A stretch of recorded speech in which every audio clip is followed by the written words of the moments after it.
ओम नमः शिवाय।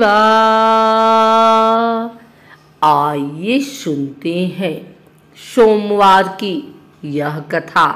सोमवार का दिन शंकर भगवान को समर्पित होता है। आज के दिन भक्त भोलेनाथ को प्रसन्न करने के लिए विशेष पूजा अर्चना करते हैं। कुछ लोग आज के दिन व्रत भी रखते हैं ताकि शिव की विशेष कृपा प्राप्त की जा सके। बाबा भोलेनाथ के आशीर्वाद के लिए आप भी सोमवार का व्रत कर रहे हैं तो शिव व्रत कथा को पढ़कर या सुनकर इस उपवास को पूरा करें। सोमवार व्रत की विधि। नारद पुराण के अनुसार सोमवार व्रत में व्यक्तियों को प्रातः स्नान करके शिव जी को जल और बेलपत्र चढ़ाना चाहिए तथा शिव गौरी की पूजा करनी चाहिए। शिव पूजन के बाद सोमवार व्रत कथा सुननी चाहिए। इसके बाद केवल एक समय ही भोजन करना चाहिए। साधारण रूप से सोमवार का व्रत दिन के तीसरे पहर तक होता है, मतलब शाम तक रखा जाता है। सोमवार व्रत 3 प्रकार का होता है: प्रति सोमवार व्रत, सौम्य प्रदोष व्रत और 16 सोमवार का व्रत। इन सभी व्रतों के लिए एक ही विधि होती है। आइए सुनते हैं सोमवार की यह कथा। एक समय की बात है, किसी नगर में एक साहूकार रहता था। उसके घर में धन की कोई कमी नहीं थी, लेकिन उसकी कोई संतान नहीं थी। इस कारण वह बहुत दुखी था। पुत्र प्राप्ति के लिए वह प्रत्येक सोमवार व्रत रखता था और पूरी श्रद्धा के साथ शिव मंदिर जाकर भगवान शिव और पार्वती जी की पूजा करता था। उसकी भक्ति देखकर एक दिन मां पार्वती प्रसन्न हो गई और भगवान शिव से उस साहूकार की मनोकामना पूर्ण करने का आग्रह किया। पार्वती जी की इच्छा सुनकर भगवान शिव ने कहा कि हे पार्वती, इस संसार में हर प्राणी को उसके कर्मों का फल मिलता है और जिसके भाग्य में जो हो उसे भोगना ही पड़ता है। लेकिन पार्वती जी ने साहूकार की भक्ति का मान रखने के लिए उसकी मनोकामना पूर्ण करने की इच्छा जताई। माता पार्वती के आग्रह पर शिव जी ने साहूकार को पुत्र प्राप्ति का वरदान तो दिया, लेकिन साथ ही यह भी कहा कि उसके बालक की आयु केवल 12 वर्ष होगी। माता पार्वती और भगवान शिव की बातचीत को साहूकार सुन रहा था।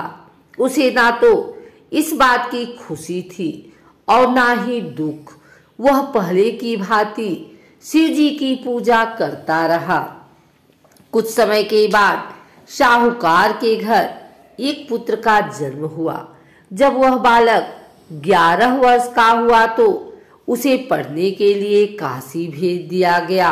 साहूकार ने पुत्र के मामा को बुलाकर उसे बहुत सारा धन दिया और कहा कि तुम इस बालक को काशी विद्या प्राप्ति के लिए ले जाओ और मार्ग में यज्ञ कराना। जहां भी यज्ञ कराओ वहां ब्राह्मणों को भोजन कराते और दक्षिणा देते हुए जाना। दोनों मामा भांजे इसी तरह यज्ञ कराते और ब्राह्मणों को दान दक्षिणा देते काशी की ओर चल पड़े। रात में एक नगर पड़ा जहां नगर के राजा की कन्या का विवाह था, लेकिन जिस राजकुमार से उसका विवाह होने वाला था वह एकाक्षी कान्हा था। राजकुमार के पिता ने अपने पुत्र के कान्हा होने की बात को छुपाने के लिए एक चाल सोची। साहूकार के पुत्र को देखकर उसके मन में एक विचार आया। उसने सोचा, क्यों न इस बालक को दूल्हा बनाकर राजकुमारी से विवाह करा दूं। विवाह के बाद इसको धन देकर विदा कर दूंगा और राजकुमारी को अपने नगर ले जाऊंगा। लड़के को दूल्हे के वस्त्र पहनाकर राजकुमारी से विवाह कर दिया गया। लेकिन साहूकार का पुत्र ईमानदार था। उसे यह बात न्याय संगत नहीं लगी। उसने अवसर पाकर राजकुमारी की चुन्नी के पल्ले पर लिखा कि तुम्हारा विवाह तो मेरे साथ हुआ है, लेकिन जिस राजकुमार के संग तुम्हें भेजा जाएगा वह एक आंख से काना है। मैं तो काशी पढ़ने जा रहा हूँ। जब राजकुमारी ने चुन्नी पर लिखी बातें पढ़ी तो उसने अपने माता पिता को यह बात बताई। राजा ने अपनी पुत्री को विदा नहीं किया, जिससे बारात वापस चली गई। दूसरी ओर साहूकार का लड़का और उसका मामा काशी पहुंचे और वहां जाकर उन्होंने यज्ञ किया। जिस दिन लड़के की आयु 12 साल की हुई उसी दिन यज्ञ रखा गया। लड़के ने अपने मामा से कहा कि मेरी तबीयत कुछ ठीक नहीं है। मामा ने कहा कि तुम अंदर जाकर सो जाओ। शिव जी के वरदानुसार कुछ ही देर में उस बालक के प्राण निकल गए। मृत भांजे को देख उसके मामा ने विलाप शुरू किया। संयोगवश उसी समय शिव जी और माता पार्वती उधर से जा रहे थे। पार्वती ने भगवान से कहा, स्वामी, मुझे इसके रोने के स्वर सहन नहीं हो रहा। आप इस व्यक्ति के कष्ट को अवश्य दूर करें।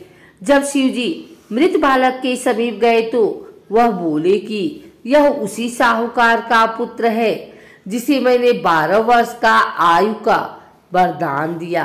अब इसकी आयु पूरी हो चुकी है, लेकिन मातृभाव से विभोर माता पार्वती ने कहा कि हे महादेव, आप इस बालक को और आयु देने की कृपा करें, अन्यथा इसके वियोग में इसके माता पिता तड़प तड़प कर मर जाएंगे। माता पार्वती के आग्रह पर भगवान शिव ने उस लड़के को जीवित होने का वरदान दिया। शिव जी की कृपा से वह लड़का जीवित हो गया। शिक्षा समाप्त करके लड़का मामा के साथ अपने नगर की ओर चल दिया। दोनों चलते हुए उसी नगर में पहुंचे जहां उसका विवाह हुआ था। उस नगर में भी उन्होंने यज्ञ का आयोजन किया।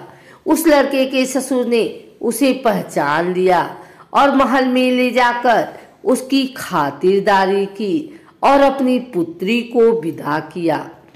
इधर साहूकार और उसकी पत्नी भूखे प्यासे रहकर बेटे की प्रतीक्षा कर रहे थे।